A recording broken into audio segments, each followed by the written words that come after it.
આજે જે plane crash થવાની ઘટના બની અને એની સાથે વિજયભાઈનું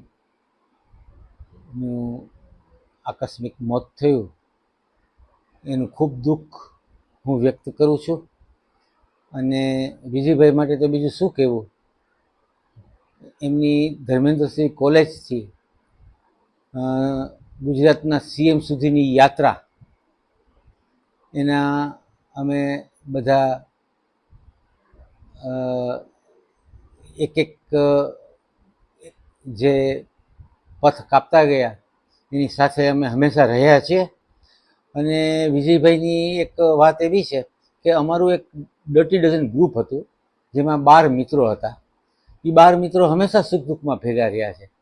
12 આંકડો, 12 જણા મિત્રો, 12 જૂન.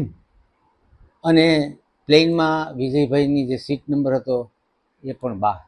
બહુ આકસ્મિક વસ્તુ આ બની ગઈ, પણ આપણે માનવી પડે. કેમ બની એ તો ખબર નથી, પણ આ એક હકીકત છે. વિજયભાઈના જવાથી અમે અમારું એક સ્વજન ગુમાવ્યું હોય એવું લાગે છે.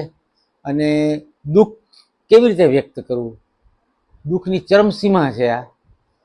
અને ઈશ્વર એમના આત્માને શાંતિ આપે એ જ અમારી સૌ મિત્રોની અભ્યર્થના છે.